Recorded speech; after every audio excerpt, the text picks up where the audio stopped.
இன்று மன்னாவை குறித்த சில காரியங்களை ஆண்டவர் சொல்லும்படி சொன்னார். ஆகையினாலே இஸ்ரவேல் ஜனங்களை ஆண்டவர் வெளியிலே கொண்டு வந்த பொழுது எகிப்தின் அடிமைத்தனத்திலிருந்து விடுதலையாக்கி ஏராளமான அற்புதங்களை செய்து பாலை நிலத்திற்கு கொண்டு வந்த பொழுது முதலாவது அவர்களுக்கு தண்ணீர் இல்லை. தண்ணீர் இல்லாததினாலே அவர்கள் முறுமுறுத்தார்கள். அப்பொழுது கற்பாறையிலிருந்து ஆண்டவர் அவர்களுக்கு தண்ணீரை கொடுத்தார். அதன் பிறகு அவர்களுக்கு சாப்பிடுவதற்கு ஒன்றுமில்லை. திரும்பவும் அவர்கள் முறுமுறுக்கிறார்கள். அப்படி முறுமுறுக்கும் பொழுதுதான் ஆண்டவர் என்ன செய்கிறார்? மன்னாவை அவர்களுக்கு கொடுக்கிறார். அப்படி என்றால் கடவுளுடைய திட்டத்தை குறித்து நாம் பைபிளிலே பார்க்கிறது என்ன? இணைச்சட்டம் 8வது அதிகாரத்துல 2வது வசனத்திலிருந்து வாசிக்கிறேன். உங்கள் கடவுளாகிய ஆண்டவர் பாலை நிலத்தில் உங்களை கூட்டி சென்ற எல்லா வழிகளையும் நினைவில் கொள்ளுங்கள். அதன் மூலமே அவர் உங்களை எளியவர் ஆக்கினார். அவரது கட்டளைகளை நீங்கள் கடைபிடிப்பீர்களோ மாட்டீர்களோ என உங்கள் உள்ள சிந்தனையை அறிந்து கொள்ளவும் உங்களை சோதித்தார். அவர் உங்களை எளியவர் ஆக்கினார், உங்களுக்கு பசியை தந்தார். ஆனால் மனிதர் அப்பத்தினால் மட்டுமன்று, மாறாக கடவுளின் வாய்ச்சொல் ஒவ்வொன்றினாலும் உயிர் வாழ்கின்றார் என்று நீங்கள் தெரிந்து கொள்ளுமாறு நீங்களும் உங்கள் மூதாதையரும் அறிந்திராத மன்னாவினால் உங்களை உண்பித்தார். ஒரு சோதனையாகத்தான் ஆண்டவர் என்ன பண்றாரு? அவங்களுக்கு சாப்பாடு கொடுக்கல. இந்த ஜனங்கள் பாத்தீங்க அப்படின்னு சொன்னா சாப்பாட்டுக்கு தான் ரொம்ப ஆசைப்படுறாங்க. ஆண்டவர் சொல்றாரு, அவருடைய வார்த்தையினாலே நீங்கள் வாழ்வீர்கள் என்கிற விசுவாசத்திற்குள்ளே நீங்கள் வர வேண்டும் என்பதற்காகத்தான் பசியை கொடுத்தாரு. ஆனா சாப்பாடை கொடுக்கலன்னு போட்டு அப்பவும் அந்த ஜனங்க விடல. கடவுளுக்கு எதிராக முறுமுறுத்ததுனால அவர்களுக்காக மன்னாவை கொடுத்தார். அவங்க எதிர்பார்த்த மாதிரி சாப்பாடு கொடுக்கல. அவங்க எதிர்பார்த்ததெல்லாம் என்ன? எகிப்துல மீனை சாப்பிட்டோம், கறியை சாப்பிட்டோம், வெங்காயத்தை சாப்பிட்டோம், பூண்டுகளை சாப்பிட்டோம் அப்படின்னு சொல்லிட்டு இருந்தாங்க. ஆனா ஆண்டவரோ மன்னாவை கொடுக்கிறார். இன்னைக்கு நிறைய வீடுகள்ல இது ஒரு பிரச்சனையாகவே இருக்கிறது. மனிதர்களுக்குள்ளே இது ஒரு பிரச்சனையாக இருக்கிறது. சாப்பாடு. எத்தனை குடும்பங்களில சாப்பாட்டுக்காக சண்டை, சாப்பாட்டுக்காக பிரச்சனை. அநேக குடும்பங்களில பலவிதமான சண்டைகளை பார்க்கிறோம். மனிதர்களிடத்திலே சாப்பாட்டுக்கு ஒரு கட்டுப்பாடே இல்லை. வீட்டுல செய்யற சமையல் நல்லா இல்லைன்னு கடையில வாங்கி வாங்கி சாப்பிடக்கூடியவர்கள் நிறைய பேர் ஆயிட்டாங்க. அதனால ஒரு பக்கம் உடல் பெருத்து போய் விடுகிறது. ஒரு உடலை குறைக்கிறதுக்காக அங்க ஓடு இங்க ஓடு, மருந்து சாப்பிடு, அதுக்கு ஒரு மருந்து சாப்பிடுறாங்க. இதெல்லாம் சொல்றதுக்கு ஒரு காரணம், தொடக்கத்திலே பாத்தீங்க அப்படின்னு சொன்னா ஆதாம் ஏவாளுக்கு வந்த சோதனை அதுதான், சாப்பாட்டுலதான் வந்தது. ஆண்டவர் சொன்னார், இந்த மரத்தினுடைய பழத்தை மட்டும் சாப்பிடாதீங்கன்னு சொன்னார். பாம்பு என்ன பண்ணுச்சு? ஒரு சோதிச்சு ஏவாளை ஏமாற்றி அந்த பழத்தை கொடுத்தது. எதை சாப்பிடாதன்னு சொன்னால் அதைதான் ஏவாள் போய் சாப்பிட்டா, கணவனுக்கு கொடுத்தா. இப்ப முதல் சோதனையில மனிதர் விழுந்ததுக்கு காரணமே சாப்பாடு தான். இன்றைக்கு வரைக்கும் நிறைய பேர் இந்த சோதனையில விழுந்துகிட்டே இருக்கிறாங்க சாப்பிடுறதுல. ஆண்டவர் இயேசு கிறிஸ்துவுக்கும் கூட அதே சோதனை தான் வந்தது, பிசாசு கொண்டு வந்தது. மத்தேயு 4வது அதிகாரத்தை பார்த்தோம் அப்படின்னு சொன்னா அதுல பிசாசு என்ன பண்ணுகிறது? ஆண்டவர் இடத்துல அவர் பசியா இருக்கிறதை தெரிந்து கொண்டது. இந்த கல்லுகள் எல்லாம் அப்பமாக்கி சாப்பிடும், பசியா இருக்கிறது என்ன சொல்லுச்சு. இங்கே இஸ்ரவேல் ஜனங்கள் அந்த சாப்பாட்டுல வெற்றி கொள்ளவில்லை. ஆதாமும் ஏவாளும் வெற்றி கொள்ளவில்லை, தோல்வி அடைகிறான். ஆண்டவர் இயேசு அதுல வெற்றி பெறுகிறார்.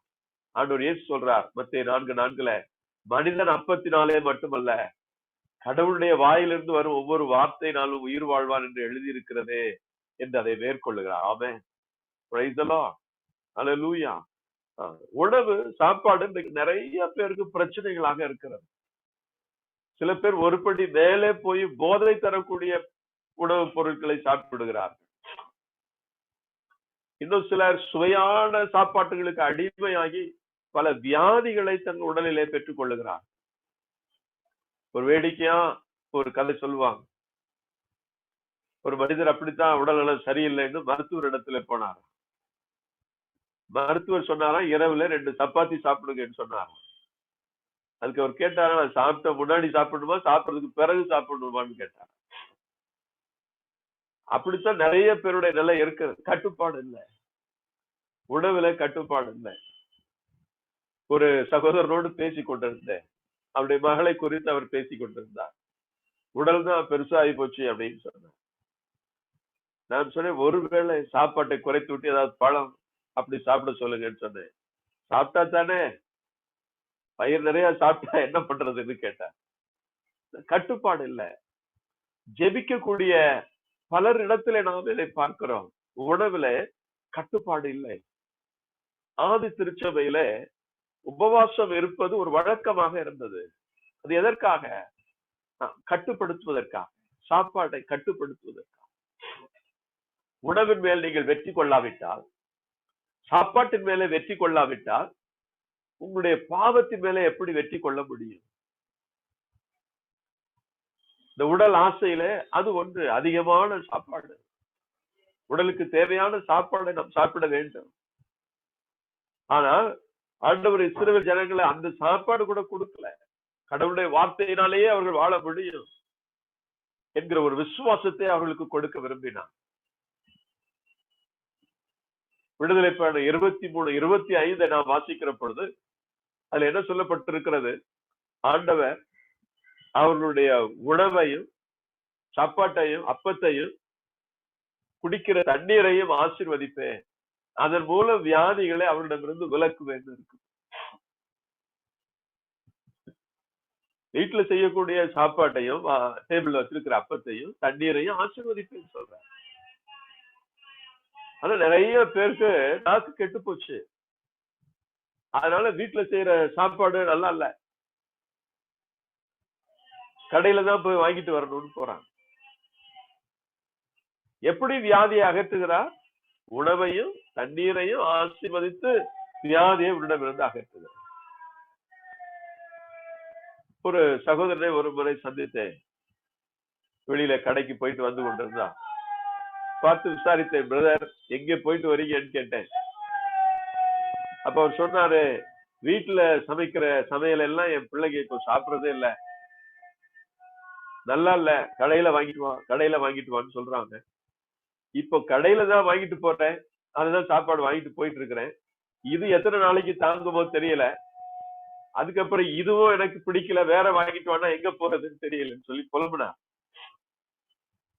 கிறிஸ்துவில் பிரியமான சகோதர சகோதரிகளே, இந்த உணவு சாப்பாட்டு சோதனையினாலே பலர் விழுந்து போயிருக்கிறார். பல வியாதிகளுக்கு காரணம் டாக்டர்கிட்ட போனீங்க அப்படின்னு சொன்னா, டாக்டர் இதை சாப்பிடாதீங்க அதை சாப்பிடாதீங்கன்னு தான் சொல்லுவார். இதை சாப்பிடுங்கன்னு சொல்றது இல்லை. அந்த அளவுக்கு சாப்பாட்டின் மேல பைத்தியமாக மனிதன் இருந்ததுனால, சாப்பாட்டுக்காக கடவுளை எதிர்த்து முறுமுறுத்ததுனால, உணவுக்காக பல இடங்களிலே சண்டைகள் நடக்கிறதுனால இன்றைக்கு அவைகளை பார்க்கிறோம். இதெல்லாம் நிறைய வீடுகள்ல நடக்கிறது, தனி மனிதனுடைய வாழ்க்கையில் இது நடக்கிறது, ஈவன் துறவர சபைகள்ல கூட நடக்கிறது. உணவுக்காக நீங்க எல்லாம் டிவில சில காரியங்களை பார்த்திருப்பீர்கள் அல்லது நெட்ல பார்த்திருப்பீர்கள். மிருகங்கள் எல்லாம் சாப்பிடுவதை பார்த்திருப்பீர்கள். அனிமல்ஸ் அவைகள்லாம் சாப்பிடும் போது பாத்தீங்க அப்படின்னு சொன்னா, ஒண்ணு சண்டை போட்டுட்டே சாப்பிடும், உருன்னு சொல்லிட்டு தான் சாப்பிடும். சாப்பாட்டுக்கு முந்தி கொள்ளும், நல்லா இருக்குதா அப்படின்னு சொல்லி. சாப்பாட்டுக்காக சண்டை போடுறது அது ஒரு மிருகத்தினுடைய குணம். மனிதனுடைய குணம் அப்படி இல்லை. நிறைய பேர் அந்த மிருகத்தை போலதான் சாப்பாட்டுக்காக சண்டை போடுகிறார். எத்தனை குடும்பங்கள் அதனால சண்டைகளிலும் பிரச்சனைகளும் தவிக்கிறது. இன்றைக்கு உங்களை ஆராய்ந்து பாருங்க. ஆண்டவர் அதனாலதான் இஸ்ரவேல் ஜனங்களுக்கு மன்னாவை கொடுக்கிறார். மன்னாவினுடைய சுவை அவர்கள் அறியாமல் இருந்ததுனால அந்த மன்னாவை சாப்பிட்ட பொழுது கூட அவர்கள் திருப்தி அடையவில்லை. சாப்பிட்ட திருப்தியா இருக்குது, ஆனா மனசு திருப்தி அடையவில்லை. அவருடைய மனதெல்லாம் எங்க இருந்தது? எகிப்திலே நாங்கள் அப்படி சாப்பிட்டோமே, இப்படி சாப்பிட்டோமே, அந்த அந்த சுவைக்காக இயங்கினது. மீனை சாப்பிட்டோமே, கறியை சாப்பிட்டோமே, கொமட்டி காய்களை சாப்பிட்டோமே அப்படின்னு சொல்லி அதுலேதான் அவருடைய மனம் இருந்தது. Praise the Lord. Hallelujah. இயேசுவுக்கே புகழ். சில பேர் நல்ல சாப்பாட்டை பார்த்த உடனே சந்தோஷமாயிடுவாங்க. அந்த அளவுக்கு அதுல ஒரு அடிக்டாக இன்றைக்கு இருக்கக்கூடிய சூழ்நிலைகள் இருக்கிறது. ஒரு காலத்துல மக்கள் சாப்பாட்டிற்கு வழி இல்லாமல் இருந்தார். அப்பொழுது ஏதாவது கஞ்சி கூழ் கிடைத்தா கூட போதும் என்கிற ஒரு மனநிலையில இருந்தார். ஆனால் இன்றைக்கு அப்படி இல்லை. இன்றைக்கு எங்கே சுவையா இருக்கிறது தேடி தேடி அலைஞ்சு சாப்பிடக்கூடிய ஒரு நிலையில தான் இன்றைக்கு பார்க்கிறோம். அந்த இடங்களுக்கு தான் மக்கள் ஓடுகிறார். நான் இதை சொல்லும் பொழுது உங்களுடைய இருதயம் எப்படிப்பட்டதாக இருக்கிறது? Are you slave to food? எந்த உணவுக்கும் அடிமையாகாதீர்கள். ஆண்டவர் நமக்கு உணவை கொடுக்கிறார். இந்த உணவுக்கு அடிமையாகாதீர்கள், சுவைக்கு அடிமையாகாதீர்கள். நமக்கென்று கடவுள் கொடுக்கிற உணவை உண்ணுங்க. But don't be slave for it. நான் பள்ளியில வேலை செய்த பொழுது, ஆசிரியராக இருந்த பொழுது, காலையில இன்டர்வல் டைம் வரும். இன்டர்வல் டைம்ல டீ கொண்டு வர்றவன் சில நேரங்களிலே ஒரு சில நிமிடங்கள் தாமதமாக வரும். அப்போ அந்த இன்டர்வல் டைம்ல டீச்சர்ஸ் எல்லாம் தலையில கை வச்சுப்பாங்க. ஐயோ, அந்த டீ காரனை காணுதே, லேட் ஆகுறாங்க, ஒரே தலைவலியா இருக்குதுன்னு சொல்லுவோம். ஏன்னா அந்த டைமுக்கு டீயை குடிக்கலன்னா அவங்களுக்கு தலைவலியை வந்துடும். நல்லவர்கள் தான் அறியாமல் அந்த பழக்கத்திற்கு அடிமையாகி போனாங்க. டீயை கொண்டு வரவே அன்னைக்கு கொஞ்சம் லேட்டா ஆயிடுச்சுன்னா கையை வச்சிருவாங்க தாயில. ஐயோ, காணும், தலை வைக்கிறது. ஆண்டவர் எதற்கும் நம்மை அடிமையாகும்படி உண்டாக்கவில்லை. Praise the Lord. Hallelujah. சில பேர் பாக்கு போடுவதற்கு அடிமையாக இருக்கிறார்கள். சில பேர் சில போதைப் பொருள்களுக்கு அடிமையாக இருக்கிறார்கள். சில பேர் கறிக்கு அடிமையாக இருக்கிறாங்க.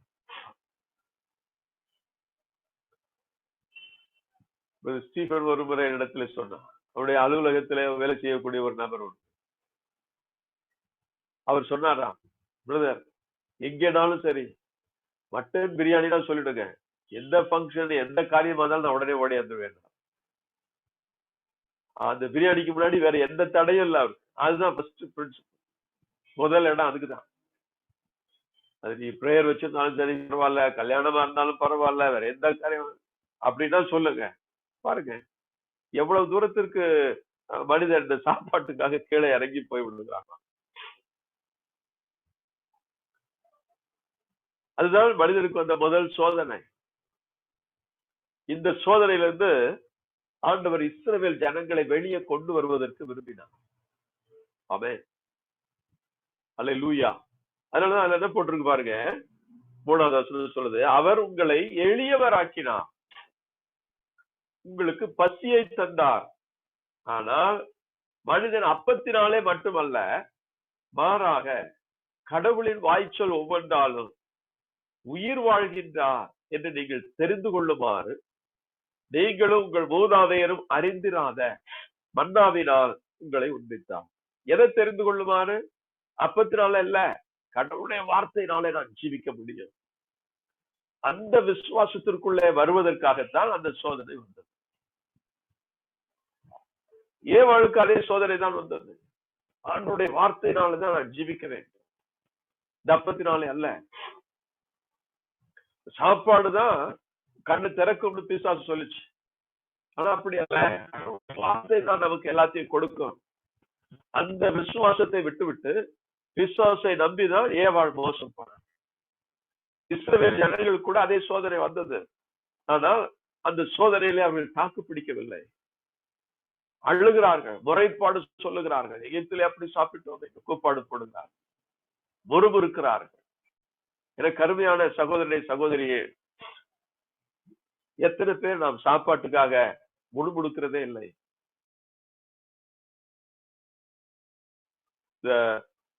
இந்த வருஷம் தொடங்கி ஒரு மாதம் கிட்டத்தட்ட இல்லையா, 30 நாள். இந்த ஒரு மாதம் சாப்பாட்டுக்காக நான் முணுமுணுக்கவே இல்லை அப்படின்னு சொல்றவங்க கையை தூக்கி காட்டுங்கப்பா. எத்தனை பேர் இருக்கிறீங்கப்பா? வெரி குட், நீங்க ரொம்ப நல்லவங்களா இருக்கிறீங்க. வாழ்த்து, வேணும், உண்மையை சொல்லிட்டீங்களா? இந்த சாப்பாடு எவ்வளவு தூரத்திற்கு நம்ம கடவுளிடமிருந்து இழுத்து கொண்டு போகிறது பாருங்க. பைபிள்ல போட்டிருக்கு, இது முணுமுணுக்காதீர்கள். பிலிப்பியர் 2:14 சொல்றது. எதையுமே முணுமுணுத்துக்கிட்டு செய்யாதீங்க, வாதாடிக்கிட்டு செய்யாதீங்க. அப்பதான் கடவுளுடைய மாசற்ற குழந்தைகள் என திகழ்வீர்கள், ஒளிரும் நட்சத்திரங்கள் என ஒளி வீசுவீர்கள் என்று சொல்லப்பட்டிருக்கிறது. பாருங்க, ஒரு மாசம் கூட இந்த சாப்பாட்டுக்காக முணுமுணுக்காம இருக்க முடியல. நான் ஒரு மாசம் கொஞ்சம் அதிகமா கேட்டேன்னு நினைக்கிறேன். இன்னைக்கு காலையில கூட முணுமுணுத்துட்டு வந்து உட்கார்ந்தவங்க இருக்கலாம். இந்த ஒரு வாரம் பொழுதும் பல தடவை முணுமுணுத்து கொண்டு வந்திருக்கலாம். இந்த சாப்பாட்டுக்காக எவ்வளவு முணுமுணுத்து, எவ்வளவு அங்கலாய். அது அது மனிதனுடைய குணம் அல்ல. தேவன் சாப்பாட்டினால் நம்மை போஷிக்கவில்லை, தம்முடைய வார்த்தையினாலே நம்மை போஷிக்கிறார். ஆமென். அந்த விசுவாசத்திற்குள்ளே வர வேண்டும். அதனாலதான் எதோட நன்றி சொல்லுங்கன்னு சொல்லியிருக்கு. எந்த சாப்பாட்டை கொடுத்தாலும் நன்றி சொல்லுங்க, நன்றி சொல்லி பழகுங்க. இதுதான் ஜீசஸ் மாத்துறாரு. ஆண்டவர் இயேசு பாருங்க, 5 அப்ப 2 மீன்களை எடுத்து 5000 பேருக்கு போஷிக்கும் பொழுது அவர் என்ன செய்கிறார்? முணுமுணுக்கல. 5000 பேருக்கு இதை கொடுக்கணுமே, எப்படி கொடுக்கறதுன்னு கேட்கல, இது காணுமான்னு யோசிக்கல, நன்றி செலுத்துகிறார். ஆமென். Praise the lord. வீட்டுல என்ன சாப்பாடு நன்றி சொல்லு, நன்றி சொல்லு. நன்றி சொல்ல சொல்ல இந்த உணவு ஆசீர்வதிக்கப்படும். அதன் மூலம் தேவன் உங்களுடைய வியாதியை உங்களிடமிருந்து அகற்றுவார். Price the Lord. ஆண்டவர் மன்னாவை கொடுத்தார். ஆனா இந்த இஸ்ரவேல் ஜனங்களோ மன்னாவினுடைய மேன்மையை அறிந்து கொள்ளவே இல்லை. எகிப்துல சாப்பிட்டாங்க, கறி மீனா சாப்பிட்டாங்க. ஆனா மன்னாவுக்கு அது ஈடு இணையே ஆகாது, துளி கூட ஈடு இணை ஆகாது. ஏன் அப்படின்னு சொன்னா, அதே இடைச்சட்டத்துல 8வது அதிகாரம் 4வது வசனத்தை நீங்கள் வாசிக்க பாருங்கள். இந்த 40 ஆண்டுகளும் உங்கள் மேல் உள்ள ஆடை நைந்து போகவில்லை, உங்கள் கால் அடிகள் வீங்கவும் இல்லை. ஒரே ட்ரெஸ் தான் போட்டிருக்காங்க, 40 வருஷமா போட்டிருக்காங்க. 40 வருஷமா அந்த ட்ரெஸ் நைந்து போகல. 40 வருஷம் நடக்கிறாங்க பாலைவனத்துல, கால் வீங்க கூட இல்லை. முழு சுகம் அவர்களுக்கு உண்டானது. Praise the Lord. Hallelujah. பாருங்க, இவங்க என்ன சாப்பிட்டாலும் இப்படி ஒரு சுகமான வாழ்வு கிடைக்காது. எத்தனை விதவிதமா அவங்க சாப்பிட்டாலும் கூட ட்ரெஸ் நைந்து போகாம எப்படி இருக்கும்? அந்த ட்ரெஸ் கூட நைந்து போக விடாமல் இந்த மன்னா அவர்களை பாதுகாத்தது. அது கூட அவங்களுக்கு பெருசா தெரியல. காலையில ஒரு வீக்கம் கூட வரல, நடந்துட்டே இருக்கிறாங்க, அப்ப கூட ஒண்ணு வரல. இதை இடைச்சட்டத்துல 29:5 நீங்க வாசிப்பீங்கன்னு சொன்னா அதுல என்ன போட்டிருக்கு பாருங்க. 40 ஆண்டுகள் நான் உங்களை பாலை நிலத்தில் கூட்டி வந்தேன், அப்பொழுது உங்கள் மேல் உள்ள ஆடைகள் நைந்து போகவில்லை, உங்கள் காலில் உள்ள காலடிகள் பழுதடைந்து போகவும் இல்லை. ட்ரெஸ் மட்டும் தேஞ்சு போகாம இல்ல, செருப்பு கூட தேயலன்னு போட்டிருக்கு. ஆமென். அல்லேலூயா. இஸ்ரவேல் ஜனங்களுக்கு அது வித்தியாசமாக தெரியல, அது ஒரு ஆசீர்வாதமாக தெரியல. ஏன்னா அதை அவங்க யோசிக்கவே இல்லை, கடவுள் செய்த நன்மைகளை யோசிக்கவே இல்லை. மாறாக எங்க இல்ல, எது கிடைக்கலன்றதை பார்த்து முறுமுறுத்தான். ஒரு பேப்பர்ல ஒரு செய்தியை வாசித்தேன். அதுல ஒரு பையன் ரொம்ப வறுமையில, சிறு வயதுல இருந்தே வறுமையில இருந்திருக்கிறான். சின்ன வயதுல இருந்தே அவனுக்கு ஒரு ஷூ வாங்க வேண்டும் என்கிற ஒரு ஆசை. வாங்கி கொடுப்பதற்கு யாரும் இல்லை, ஷூவே வாங்கவில்லை. ஷூ வாங்குவதற்கு பணம் இல்லாத, மற்றவர்கள் ஷூ போடும்போதெல்லாம் அவனுக்கு ஆசையாக வரும். ஆனால் ஒருவர் கூட வாங்கி கொடுக்காததுனால மனதுல ஒரு பெரிய ஏக்கம். ஒரு பள்ளிவ பையன் ஆகும் பொழுது கூட அவனால் ஷூ வாங்க முடியவில்லை. எல்லாரும் ஷூ போடுகிறார்களே, எனக்கு மட்டும் ஷூ இல்லையே அப்படின்னு சொல்லி பல முறை அதற்காக அவன் அழுதிருக்கிறான், குழம்பி இருக்கிறான். ஒரு நாள் ஒரு மனிதனை வீல் சேர்ல தள்ளி கொண்டு வருவதை பார்த்தான். அவனுக்கு 2 கால்களுமே இல்லை. அதை பார்த்த உடனே சொன்னானா, ஆண்டவரே நல்ல வேளை எனக்கு 2 கால்களும் இருக்கிறதே, அதற்காக உனக்கு நன்றி என்று சொன்னான். சொன்னா, அந்த மனிதனை பார்க்கிற வரைக்கும் எனக்கு கால்களை கொடுத்திருக்கிறாரேன்னு நான் நன்றி சொல்லவே இல்லை அப்படின்னு சொன்ன. இதுதான் நாம் எல்லாருமே செய்யக்கூடிய பல தவறுகள். எது இல்லைன்னு பார்த்து பார்த்து பார்த்து முணுமுணுத்து கொண்டே போகிறோம். இது இல்ல, அது இல்ல, ஆண்டனுக்கு அதை தரல அப்படின்னு முணுமுணுக்கிறோம். ஆனா கடவுள் என்ன கொடுத்திருக்கிறாரு அப்படின்னு யோசிச்சு நன்றி சொல்றதுக்கு மறந்து போய் விடுகிறோம். குறிப்பாக சாப்பாட்டு விஷயத்துல கடவுள் கொடுத்திருக்கிற உணவை நன்றியோடு உட்கொள்ள ஆரம்பிங்க. அதற்கு பதிலாக முணுமுணுத்து கொண்டு இருக்காது. ஒரு பாடலை கேட்டுவிட்டு செய்தியை தொடர்ந்து கொள்ள விரும்புகிறேன். ஃபாதர் ஒரு பாடலை பாடுவா, நல்லா கை தட்டி பாடலாம் உற்சாகமா.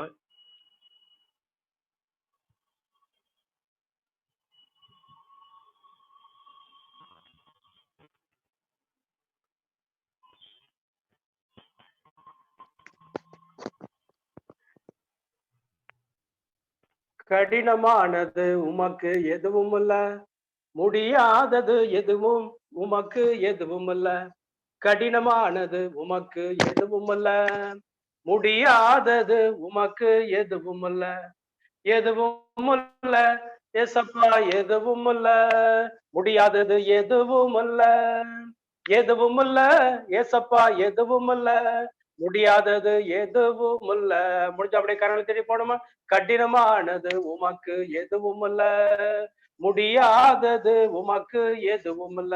ஜீசஸ், கடினமானது உமக்கு எதுவும் இல்ல, முடியாதது உமக்கு எதுவும் இல்ல. உம்மாலே செய்ய முடியாத அதிசயங்கள் ஒன்றுமல்ல. ஆண்டவர் பார்த்த கூட உள்ளத்தை எழுப்பி, உம்மாலே செய்ய முடியாத அதிசயங்கள் ஒன்றுமல்ல. 1000 1000 தலை முறைக்கும் அன்பு காட்டும் ஆழ்மைச்சி காட். 1000 1000 தலை முறைக்கும் அன்பு காட்டும் ஆழ்மைச்சி காட். எதுவும் இல்ல ஏசப்பா, எதுவும் இல்ல, முடியாதது எதுவும் இல்ல. ஆண்டவர் பார்த்து சொல்லுமா, எதுவும் இல்ல ஏசப்பா, எதுவும் இல்ல, முடியாதது எதுவும் இல்ல. ஆண்டவர் பார்த்து போடும், கடினமானது உமக்கு எதுவும் இல்ல, முடியாதது உமக்கு எதுவும் இல்ல. கடினமானது உமக்கு எதுவும் இல்ல, முடியாதது உமக்கு எதுவும் இல்ல. எகிப்து நாட்டில் செய்த அதிசயம் இன்றும் செய்ய வல்லவர் நீர். ஆண்டவர் பார்த்து, எகிப்து நாட்டில் செய்த அதிசயம் இன்றும் செய்ய வல்லவர் நீர். அற்புத அடையாளங்களால் உம் ஜனங்கள் புறப்படச் செய்தீர். ஜீசஸ், அற்புத அடையாளங்களால் உம் ஜனங்கள் புறப்படச் செய்தீர். எதுவும் இல்ல ஏசப்பா, எதுவும் இல்ல, முடியாதது எதுவும் இல்ல. ஆண்டவர் பார்த்து சொல்லுமா, ஆத்மாவை எழுப்பி, எதுவும் இல்ல ஏசப்பா, எதுவும் இல்ல, முடியாதது எதுவும் இல்ல, கடினமானது உமக்கு எதுவும் இல்ல, முடியாதது உமக்கு எதுவும் இல்ல. ஜீசஸ், கடினமானது உமக்கு எதுவும் இல்ல, முடியாதது உமக்கு எதுவும் இல்ல. Price the Lord. Praise the Lord. Price the Lord. அதனால தயவு செய்து சாப்பாட்டுக்காக முணுமுணுக்கிறது, சாப்பாட்டுல கட்டுப்பாடாம இருக்கிறதுலாம் பாவம். இது கொஞ்சம் இந்த வேளையில உங்களை ஆராய்ந்து ஆண்டுடைய சமூகத்திலே ஒப்பு கொடுப்பீர்கள் தான் நலமாக இருக்கும். ஒரே ஒரு நிமிடம் நம்ம அதற்காக ஒப்பு கொடுத்து ஜெபிக்கலாம். எல்லாம் கண்களை மூடுவோம். சரியா? எல்லாரும் கண்ணை மூடி முணுமுணுத்ததற்காக ஆண்டோடத்துல மன்னிப்பு கேட்போம். ஒப்பு கொடுக்கலாமா? இந்த சாப்பாட்டுக்காக இனி ஒருபோதும் சண்டை போட மாட்டேன் அப்படின்னு ஒப்பு கொடுங்க. அதற்காக முணுமுணுக்க கூட மாட்டேன் அப்படின்னு ஒப்பு கொடுங்க. அல்லது வேறு ஏதாவது சில பழக்கங்களுக்கு சாப்பாட்டிற்கு அடிமையாக இருந்தால் இனி அதற்கு அடிமையாக மாட்டேன் அப்படின்னு ஒப்பு கொடுங்க. ஜெபிக்கலாம். அன்புள்ள பரலோக பிதாவே, இந்த வார்த்தைகளுக்காக உம்மை துதிக்கிறேன், நன்றி செலுத்துகிறேன். சாப்பாட்டின் மேல் இருக்கிற எல்லா அடிமைத்தனங்கள் ஆண்டவராகிய இயேசு கிறிஸ்துவின் பெயரால் உடைவதால், போதை பொருட்களில் இருக்கிற எல்லா அடிமைத்தன்மை ஆண்டவராகிய இயேசு கிறிஸ்துவின் பெயரால் உடையட்டும், இப்பொழுது உடையட்டும். இந்த உணவுக்காக வருகிற எல்லா சோதனைகளையும் மேற்கொள்ள ஒரு பலன் உண்டாவதா, எல்லா முணுமுணுப்புகளையும் மன்னியும். இந்த முணுமுணுப்புகள் என்னோடு அகன்று போகட்டும் என்று நான் சொல்லிக்கிறேன். என் வாழ்க்கையை விட்டு முற்றிலுமாய் விலகி போவதா, இனிமேல் முணுமுணுக்க மாட்டோம் என்று ஒப்புக் கொடுக்கிறோம். எங்களை தொடும் பிள்ளைகள் எடுக்கிற அந்த தீர்மானத்திலே நிலைத்து நிற்க கிருபைத்தார், உடைய ஆசீர்வாதத்தை பொழியும். எங்கள் ஆண்டவரும் மீட்பெருமாகிய இயேசு கிறிஸ்துவின் பெயரா ஜெபிக்கிறோம் பிதாவே, ஆமென். Praise the Lord. அல்லேலூயா. பழைய ஏற்பாட்டிலே ஆண்டவர் மன்னாவை கொடுத்து அவர்களை இப்படி ஆசீர்வதித்தார். புதிய ஏற்பாட்டிலே அதை விட அதிகமாக அவர் நம்மை ஆசீர்வதிக்க விரும்புகிறார். Price the Lord. எப்படி ஆசீர்வதிக்க விரும்புகிறார்? புதிய ஏற்பாட்டிலே அவர் தம்முடைய வார்த்தையை கொடுக்கிறார். இன்னைக்கு நிறைய பேர் அந்த விசுவாசத்திற்குள்ளே வருவதில்லை. வேதம் சொல்லுகிறது அப்பத்தினாலே மட்டுமல்ல, கடவுளுடைய வாயிலிருந்து வரக்கூடிய ஒவ்வொரு சொல்லினாலும் உயிர் வாழ்கிறான். உயிர் வாழ்கிறான் என்றால் இந்த உலகத்திலே வாழ்வதற்கு தேவையான எல்லாமே அந்த வார்த்தையினாலே அவனுக்கு கிடைக்கிறது என்பதைத்தான் ஆண்டவர் சொல்ல விரும்புகிறார். அங்கே மன்னாவை சாப்பிட்டவர்கள் சுகத்தோடு இருந்தார்கள், அவர்கள் ஆசீர்வதிக்கப்பட்டிருந்தார்கள்.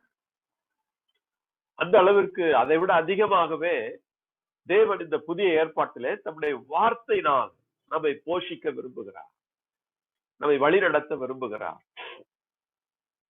நிறைய கிறிஸ்தவர்கள் அதை அறியாமல் இருக்கிறதுனால, அதை எப்படி பயன்படுத்துவது என்று தெரியாமல் இருக்கிறதுனால இன்னும் கஷ்டத்திலே, வேதனையிலே, வறுமையிலே, வியாதியிலேயே மடிந்து கொண்டிருக்கிறார், பிரச்சனைகளிலே மூழ்கி போயிருக்கிறார். அதனாலதான் திருப்பாடல் 107:20 சொல்லப்பட்டிருக்கிறது, அவருடைய வார்த்தையை அனுப்பி அவர்களை குணப்படுத்துகிறார். அங்க எப்படி மன்னாவை கொடுத்தாரு, இங்க வார்த்தையை அனுப்புகிறார். தேவன் தம்முடைய வார்த்தையை அனுப்புகிறார். And we must receive the word of God. அந்த வார்த்தைகளை நாம் பெற்றுக்கொள்ள வேண்டும், அந்த வார்த்தைகளை பயன்படுத்த வேண்டும், அந்த வார்த்தைகளை விசுவசித்து ஜீவிக்க வேண்டும். அப்படி ஜீவிக்கும் பொழுது அது நமக்கு உடல் சுகத்தை கொண்டு வருகிறது. சில பிரச்சனைகள் நம்முடைய வாழ்க்கையில வரலாம், அதற்கும் ஆண்டவர் தம்முடைய வார்த்தைகளை அனுப்புகிறார். போராட்டங்கள் வரலாம், அதற்கும் அவருடைய வார்த்தைகளை அனுப்புகிறார். அந்த வார்த்தைகளை கொண்டு அவைகளிலிருந்து நாம் வெளியே வர வேண்டும். ஆண்டவர் நம்மிடத்திலே பரிசுத்தத்தை விரும்புகிறார். கடவுளுடைய இயல்பை கொண்டிருக்க வேண்டும், இறை தன்மையை கொண்டிருக்க வேண்டும் என்று விரும்புகிறார். 2 பேதுரு 1:4 அப்படித்தான் வாசிக்கிறோம். அந்த வாக்குகளை துணையாக கொண்டு இறை தன்மையிலே பங்கு பெறுவதற்காகவே அந்த வாக்குறுதிகளை கொடுத்திருக்கிறார் என்று சொல்லுகிறார். இறை தன்மைனா என்ன? தெய்வீக சுபாவத்திலே பங்கு கொள்வதற்காக, அவருடைய பரிசுத்தத்திலே பங்கு கொள்வதற்காக, அவரை போல இந்த உலகத்திலே நடப்பதற்காக, அவருடைய தன்மையிலே நாம் பங்கு கொள்வதற்காக, அவரை போல இந்த பூமியிலே மற்றவர்களை நேசிப்பதற்காக, அதற்காகவே வாக்குறுதிகளை கொடுத்திருக்கிறார். அந்த வாக்குறுதிகள் என்ன செய்கிறது? இறை தன்மையை நமக்குள்ளே கொண்டு வருகிறது. ஆண்டவருடைய செயல்பாடுகளை நமக்குள்ளே கொண்டு வருகிறது. இயற்கைக்கு மேற்பட்ட காரியங்களை செய்யும்படி நமக்குள்ளே அது நம்மை பலப்படுத்துகிறது. அதுதான் அந்த வாக்குறுதிகள் செய்யக்கூடிய காரியம்.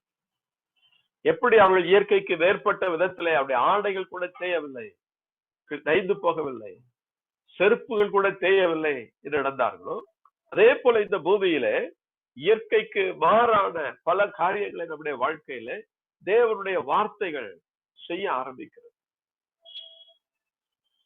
நாம் அந்த வாக்குறுதிகளை சரியாக பயன்படுத்துவதில்லை. அப்படி பயன்படுத்தும் பொழுது அந்த வாக்குறுதிகளின் மூலமாக தேவன் இப்பேற்பட்ட அற்புதங்களை நம்முடைய வாழ்க்கையில செய்கிறார். ஒவ்வொரு நாளும் அதிசயமாக நம் வாழ்க்கையில செயல்படுகிறார். ஒரு சகோதரி எனக்கு தெரியும், ஒரு வாலிப பெண்ணாக இருந்த பொழுது காலேஜில MA படித்து முடித்திருந்தார். குயின் மேரிஸ் காலேஜிலே அவள் படித்துக் கொண்டிருந்தார். MA முடித்த பிறகு MPhil படிப்பதற்காக அந்த கல்லூரியிலே ஒரு அப்ளிகேஷன் போட்டிருந்தார். 6 பேரைத்தான் அந்த கல்லூரியில சேர்க்க முடியும். அதுதான் பல்கலைக்கழகத்தினுடைய சட்டமாக இருந்தது. ஆனால் இவள் இருந்ததோ 8வது இடத்துல இருந்தார். 8வது இடத்துல இருந்ததுனாலே ப்ரொஃபசர்ஸ் எல்லாம் அவளை பார்த்து சொன்னார்கள், இந்த வருஷம் இந்த கல்லூரியில சேர்வது மிக கடினம். ஏனென்றால் நீ 8வது இடத்துல இருக்கிறார், உனக்கு முன்பாக 7 பேர் இருக்கிறார். சட்டப்படி 6 பேருக்கு தான் இடம் கொடுக்க முடியும். ஆகையினாலே முதலில் இருக்கக்கூடிய 6 பேருக்கு இடம் கிடைத்து விடும், உனக்கு கிடைக்காது. அவர்கள் யாராவது 2 பேர் சேரவில்லை என்றால் தான் உனக்கு கிடைக்கும் என்று சொன்னார். அதை நிர்மாணிக்கக்கூடிய இறுதி நாள் வந்தது. அந்த இறுதி நாள் முடிந்த உடனே ப்ரொஃபசர் சொன்னார்கள், 6 பேருமே சேர்ந்து விட்டார்கள், அதனால் இனிமேல் உனக்கு இடம் கிடைக்காது என்று சொல்லிவிட்டார். அந்த பெண் துவண்டு போகவில்லை. அவள் என்ன செய்ய ஆரம்பித்தாள்? உபவாசம் இருந்து பைபிளை வாசிக்க ஆரம்பித்தாள். தொடர்ந்து 6 நாட்கள் சாப்பிடவில்லை. நீர் ஆகாரமாக எதையாவது குடித்துக் கொண்டு இறை வார்த்தையை வாசித்துக் கொண்டே ஜெபித்துக் கொண்டிருந்தார். 6வது நாள் யூனிவர்சிட்டியிலிருந்து, பல்கலைக்கழகத்திலிருந்து ஒரு சட்டத்தை போட்டிருந்தார்கள். இந்த ஆண்டு முதல் 6 பேருக்கு பதிலாக 8 பேரை சேர்க்கலாம் என்று ஒரு சட்டத்தை போட்டார்கள். பிரைஸ் தி லார்ட், ஹல்லேலூயா. அவள் உபவாசம் முடிந்த பிறகு, சட்டம் மாறின பிறகு அவளை சந்தித்தேன். நான் கேட்டேன், 6 நாள் சாப்பிடாமல் இருக்கிறியே, உனக்கு பசிக்கவில்லையான்னு கேட்டேன். அவள் சொன்னாள், இறை வார்த்தையை வாசிக்க வாசிக்க வாசிக்க எனக்கு பசியே தெரியவில்லை என்று சொன்னார். ஆமென். அதைத்தான் வேதம் சொல்லுகிறது, மனிதன் அப்பத்தினாலே மட்டுமல்ல, கடவுளுடைய வாயிலிருந்து வரக்கூடிய ஒவ்வொரு வார்த்தையினாலும் உயிர் வாழ முடியும். இந்த உலக வாழ்க்கைக்கு தேவையான ஒவ்வொரு காரியங்களை நாம் பெற்றுக்கொள்ள முடியும். நிறைய பேர் சாப்பாட்டுக்கு அடிமையாக இருக்கிறதுனால இயற்கைக்கு மேலான தேவனுடைய வல்லமையை அனுபவிக்க முடியாமல் போய்விடுகிறார். சில பேர் சொல்ல கேள்விப்பட்டிருக்கிறேன், என்னால் சாப்பிடாம மட்டும் இருக்க முடியாது அப்படின்னு சொல்லுவாங்க. இன்னும் சில பேர் சொல்லுவாங்க, தூங்காம என்னால இருக்க முடியாது. ஒரு மனிதனுடைய ஆவிக்குரிய வாழ்க்கைக்கு 3 காரியங்கள் எதிராக இருக்கிறது. 3 மிக முக்கியமான காரியங்கள். அந்த 3 முக்கிய காரியங்களை அவர்கள் ஜெயிக்க ஆரம்பித்து விட்டால் அவர்கள் நன்றாக தேவனோடு ஜெபிக்கவோ நெருங்கி சேரவோ முடியும். அதுல முதலாவது காரியம் வீண் பேச்சுக்கள். பேசிக்கொண்டே இருப்பாங்க, பேச்சை குறைக்க மாட்டாங்க. கொஞ்ச நேரம் பேசாம இருந்தா திக்குமுக்கு ஆடிடும். உடனே இப்ப எல்லாம் செல் இருக்குது, அதெல்லாம் செல்ல எடுத்தாது யாருக்காவது ஒருத்தருக்கு போன் பண்ணி பேசிடுவாங்க. அமைதியாகவே இருக்க முடியாது. மனிதர்களோடு அதிகமாக பேசுகிறவர்களுக்கு தேவனோடு பேசுவதற்கு நேரம் இருக்கா?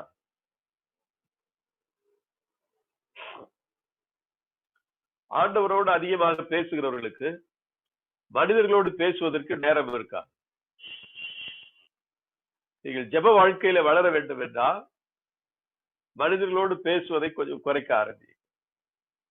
சில பேர் பேசினால் நிறுத்தவே மாட்டாங்க. போதும் போதும்னு சொல்லிட்டு நாம தான் கிளம்பிடுவோம். அவரால் பேசாமல் இருக்கவே முடியாது. தேவ பிள்ளைகள் கடவுளுக்குள்ள நெருங்க வேண்டும், வளர வேண்டுமானால் கொஞ்சம் பேச்சை குறைக்க வேண்டும்.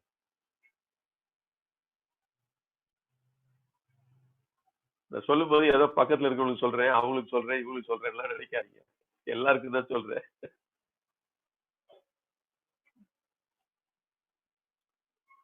அவங்கதான் ரொம்ப எங்க வீட்டுக்காரர் தான் ரொம்ப பேசுவாரு, அவருக்கு தான் அப்படின்லாம் நினைக்காதீங்க. எல்லாருமே பேசுறோம் தான். வாய்ப்பு கிடைச்சா எல்லாரும் தான் பேசு.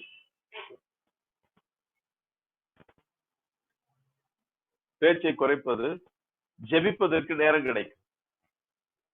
ரொம்ப நேரம் பேசினால் ஜெபிப்பதற்கு நேரம் இல்லாமல் போய்விடும். 2வது ஒரு காரியம் உண்டு, அதுதான் சாப்பாடு. இல்ல ஜெபிக்க வேண்டிய நேரத்துல நல்லா சாப்பிட்டுட்டாங்க அப்படின்னு சொன்னா எங்க ஜெபிக்க உட்கார்ந்த தூக்கம் தான். நிறைய பேர் நமக்கு எவ்வளவு சாப்பாடு தேவைப்படுகிறதுன்னு யோசிச்சு சாப்பிடுறது இல்ல. எவ்வளவு இடம் இருக்கு வயிற்றுல நினைச்சிட்டு சாப்பிட்டுறாங்க. இன்னும் கொஞ்சம் காலியா இருக்கு, அப்ப இன்னும் கொஞ்சம் சாப்பிடலாம் அப்படின்னு சாப்பிடுறேன். வயிறு விட்டு சாப்பிட்டா எப்படி ஜெபிக்க முடியும்? ஜெபிக்கணும்னு ஆசைப்படுறவங்க சாப்பாட்டுல கொஞ்சம் கட்டுப்பாடு இருக்க வேண்டும். Praise the Lord. Hallelujah. அதுல நிறைய பேர் அந்த சாப்பாட்டுக்கு அடிமையா இருப்பாங்க, பேச்சுக்கு அடிமையா இருப்பாங்க. பேச்சுக்கு அடிமையாக இருக்கிறவர்கள் அது ஒரு வியாதி. அது தனி அறையில கொஞ்ச நேரம் இருந்தாங்கன்னா இருக்க முடியாது அவங்களால. எப்படியாவது யார்கிட்டயாவது அவங்களுக்கு பேசி ஆகணும், அமைதியா இருக்க முடியாது. Silence will change your life. கொஞ்ச நேரம் அமைதியா இருந்தீங்கனாலே உங்க வாழ்க்கை மாறி போயிடும். ஆண்டவர் உங்களோடு இடைப்படுவார். Praise the Lord. Hallelujah. அமைதியா இருப்பது ஒரு பெரிய ஆசீர்வாதம். சும்மா இருக்க மாட்டாங்க சில பேரு. சில ஆண்கள் வீட்டுல இருந்தாங்கன்னா எல்லா விஷயத்திலயும் தலையிடுவாங்க, ஒண்ணு விடாம. அதுவே பிரச்சனை வந்துடும். தங்களுக்கு தேவையில்லாத வேலையெல்லாம் தலையிடுவாங்க வீட்டுல. வீண் பேச்சுக்கள். பைபிள் என்ன போட்டிருக்கு? வீண் பேச்சுக்களை விலக்குன்னு போட்டு 2 தீமோத்தேயு 2:16 பாக்குறோம். உலக பிரகாரமான வீண் பேச்சுக்களை விலக்கு. அப்படி பேசுகிறவர்கள் மேலும் மேலும் இறைப்பற்று அற்று போவார்கள் போட்டு, அவங்களுக்கு இருக்கக்கூடிய பக்தி குறைஞ்சு போகும் போட்டு. பேச பேச பேச இறைப்பற்று அற்று போகும். இறை வார்த்தையை கேட்க கேட்க இறைப்பற்று உண்டாவதை போல இறைப்பற்று அற்று போகும். அதுக்கு பதிலாக இறை வார்த்தையை சாப்பிடுங்க. மன்னாவை சாப்பிடுற மாதிரி இறை வார்த்தையை சாப்பிடுங்க. இறை வார்த்தையை மெல்லுங்க. உங்களுடைய வாயிலிருந்து வார்த்தைகள் வரட்டும். கடவுளுடைய வார்த்தைகளை உச்சரித்துக் கொண்டிருங்கள், சொல்லிக்கொண்டே இருங்கள். பெரிய ஆசீர்வாதத்தை கொண்டு வரும், உங்களுக்கு கொண்டு வரும், உங்களை சுற்றி இருக்கிறவர்களுக்கு கொண்டு வரும். அதுதான் இறை வார்த்தையினுடைய மேன்மை.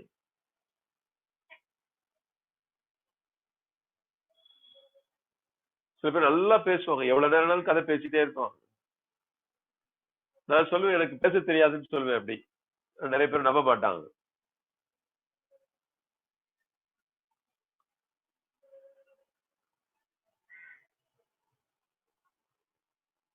நான் நினைச்சுக்குவேன் அவங்க எல்லாம் சரி நிறைய தாளந்து, அது ஒரு பேசுவது ஒரு தாளந்தை கொண்டிருக்காங்கன்னு நினைச்சுக்கிறது.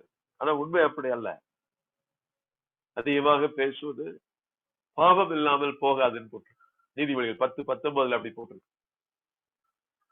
ரொம்ப பேசினா அது பேச்சுல பாவம் இருக்கும் போட்டு.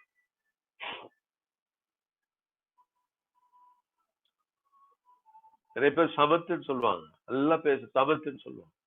இந்த பைபிள் அப்படி சொல்லல. பைபிள் என்ன சொல்லுது? அதிகமா பேசும் பொழுது அதுல பாவம் இல்லாமல் போகாது.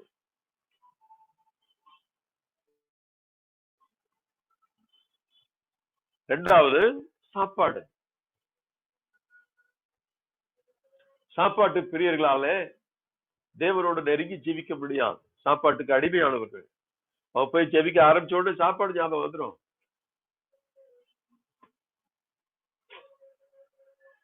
பைபிளை படிக்க உட்காந்தாலே ஒரு டீயை குடிச்சிட்டு அப்புறம் பைபிள் படிக்கிறேன்னு ஞாபகம் வந்துடும். உணவுக்கு அடிமையா இருக்கிறவர்களுக்கு அது ஒரு பிரச்சனை. ஜெபிக்க ஆரம்பிச்ச உடனே அதுதான் ஞாபகம் வரும். இன்னைக்கு என்ன சாப்பாடு வைக்க போறாங்களோ தெரியலையே, சாப்பாடு நல்லா இருக்குமா நல்லா இருக்காதா, இப்படித்தான் மனசு வரும். How can they pray? மூணாவது தூக்கம். சில பேர் தூக்கத்துக்கு அடிமையா இருப்பான். தூக்கத்துல யாராவது டிஸ்டர்ப் பண்ணிட்டா கடும் கோபம் வரும்.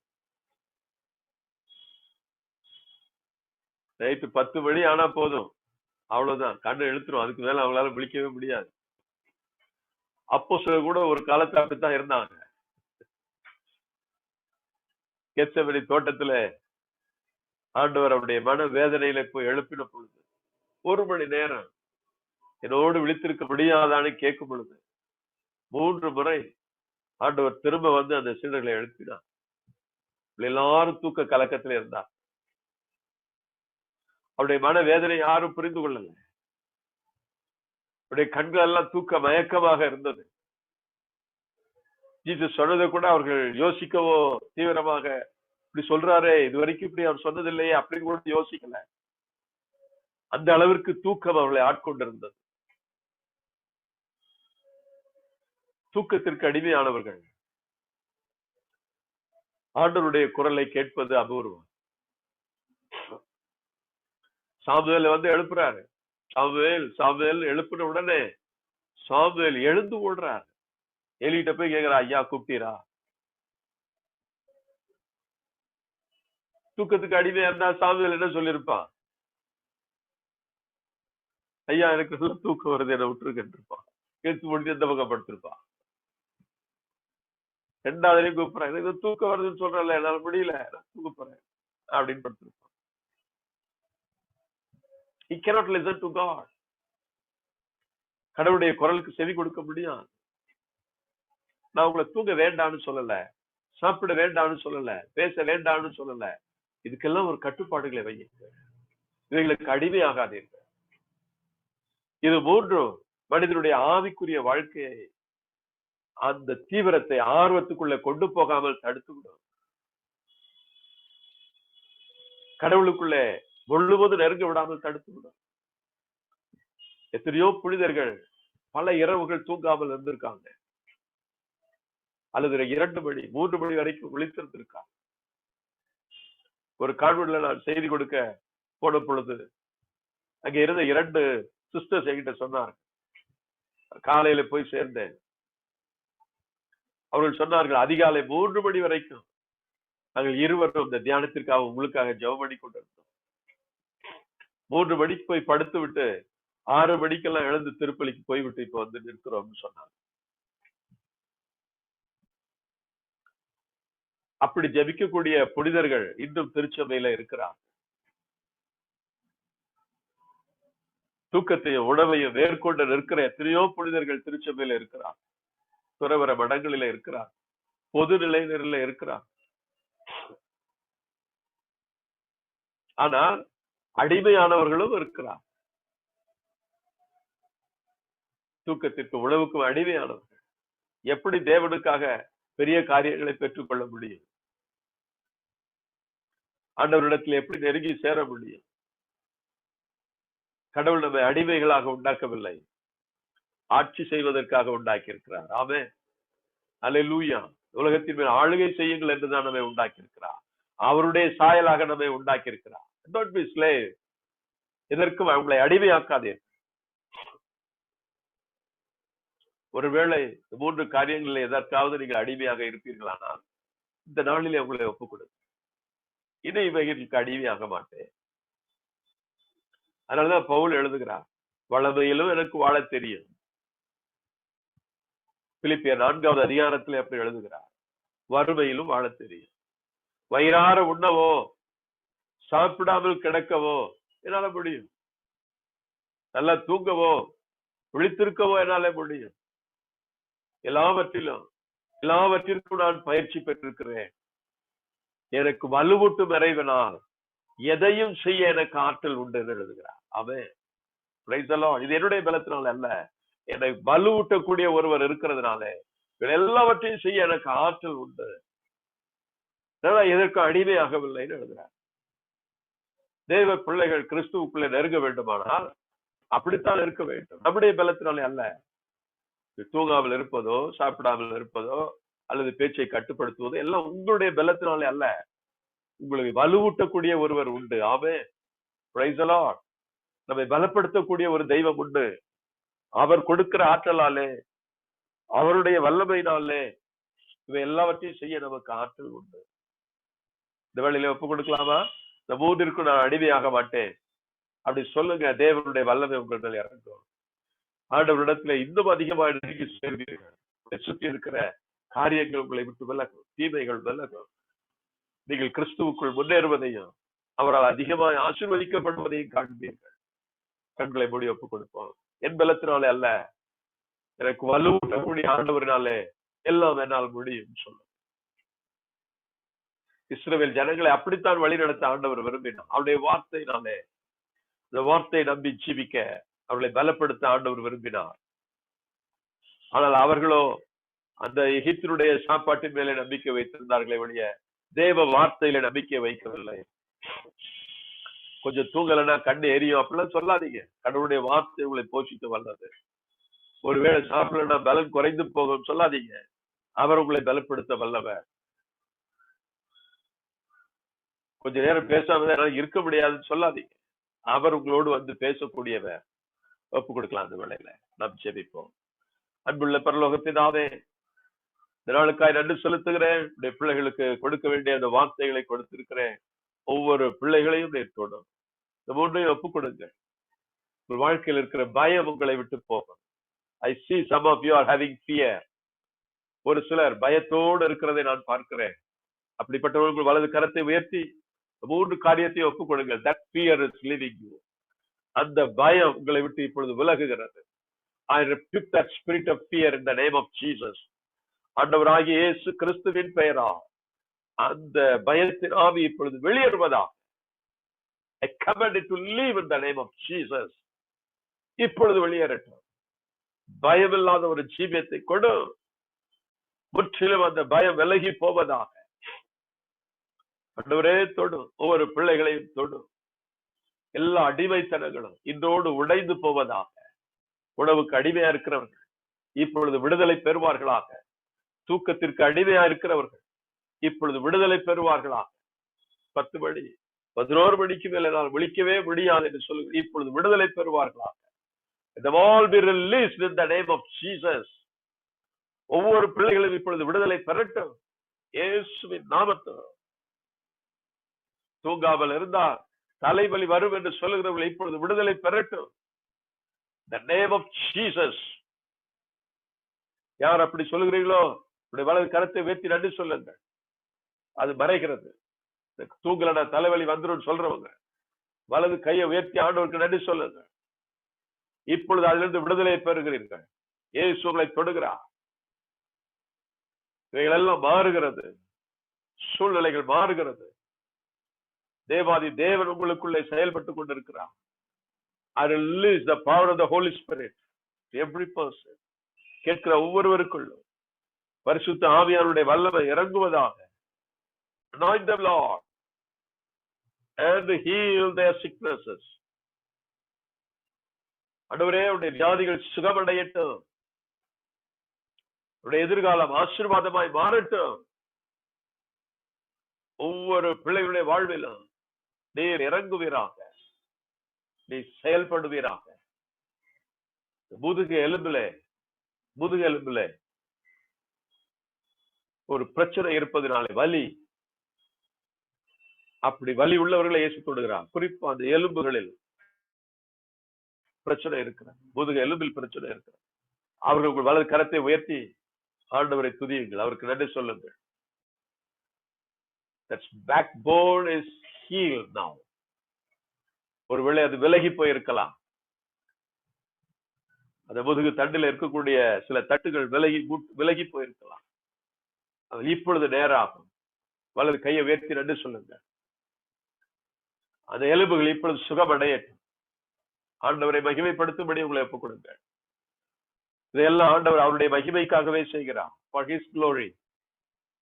தேவனை மகிமைப்படுத்த வேண்டும், ஒப்புக் கொடுங்க. He want to be glorified through you.